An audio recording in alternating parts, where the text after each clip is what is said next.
আজকে আমি দুধের কেক বানাবো। এই কাপের আমি 1.5 কাপ দুধ নিয়েছিলাম, সেটাকে 1 কাপ গরম করে দুধটাকে জ্বালিয়ে এইটুকু বানিয়েছি, 1 কাপ বানিয়েছি। এইবার এই দুধটাকে আমি এই পাত্রে আবার ঢেলে নিচ্ছি। তারপর আমি চিনিটা দেখাচ্ছি।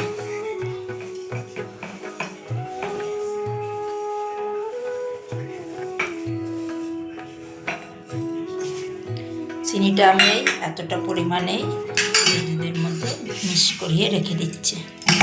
যখন চিনিটা গলে যাবে আর দুধটা ঠান্ডা হয়ে যাবে, তখন আমি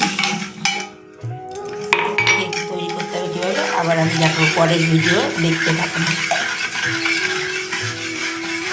দেখুন বন্ধুরা, এবার আমি ময়দাটা নেব কেক করার জন্য।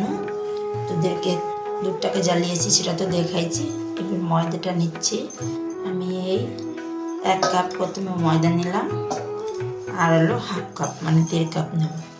ময়দাটা আপনারা একটু চেলে নেবেন, আর পারলে একটু প্যাকেটের ময়দা কিনে নেবেন। প্যাকেটের ময়দায় খুব ভালো কেক হয়। পরিমাণ মতো লবণ দিলাম, আর পরিমাণ মতো একটু এইটুকু খাবার ছোটা দিলাম, আর 1/2 কাপ তেল দিলাম। 1.5 কাপ ময়দায় 1/2 কাপ তেল দিলাম।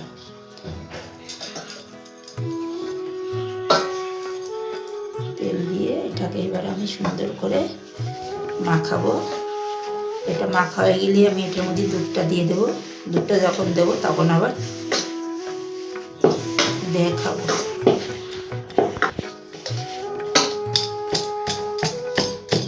সুন্দর হয়েছে। এবার আমি যে দুধটা চিনিটা একসঙ্গে ফেটিয়ে রাখছিলাম সেটা দিয়ে দেবো। এই দিয়ে দিচ্ছি।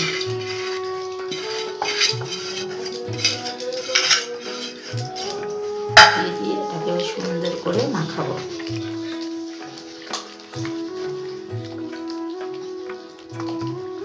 আপনারা সুন্দর করে মাখাবে, কিন্তু কেকটা সুন্দরভাবে ফুলবে না আর সুন্দর হবে না। এটা এখন মাখানো হয়ে গেছে। মাখাতে অনেক কষ্ট হয়, কষ্ট হচ্ছে একটু। তোমরা কিন্তু সুন্দর করে মাখিয়ে নেবে, না মাখিয়ে নিলে কেকটা কিন্তু ভালো হবে না। এবার আমার এটার মধ্যে একটু বেকিং পাউডার মিক্সড করিয়ে নেব।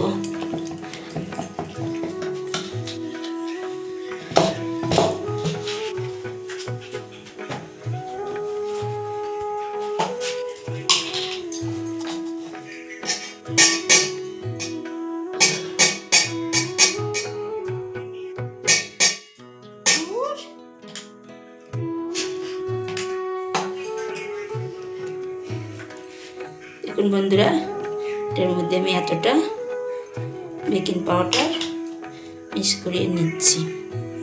কম হয়ে গেছে একটু। ব্যাস, দেখুন, দেখতে থাকুন, করে ফেটাবেন এটা।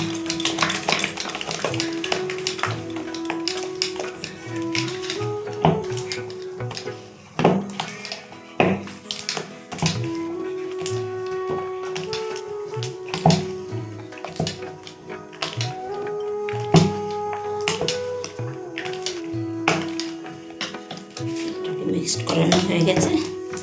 এবার এটাকে আমি বসিয়ে দেবো।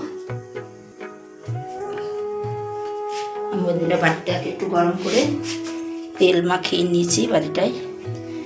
এবার বসিয়ে দিচ্ছি।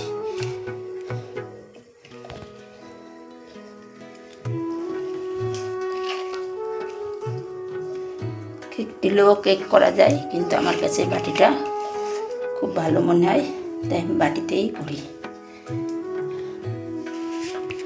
মাখাতে মাখাতে করে আমি কেকটাকে সুন্দর করে ঢাকা দিয়ে দেবো, কড়ার মধ্যে চাপা ঢাকা। তারপর আমি আধা ঘন্টা পরে এটা করবো, খুলবো। আর গ্যাসটাকে সিম গ্যাসে আর একটু বাড়িয়ে দেবো।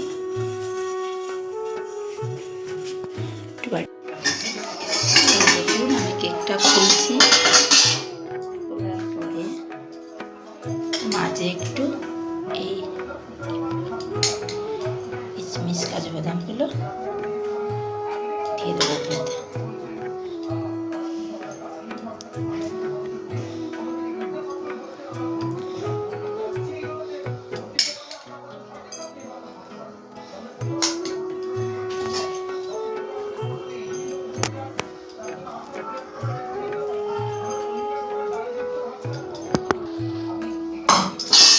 কেকটা হয়ে গেছে, আর একটু পরে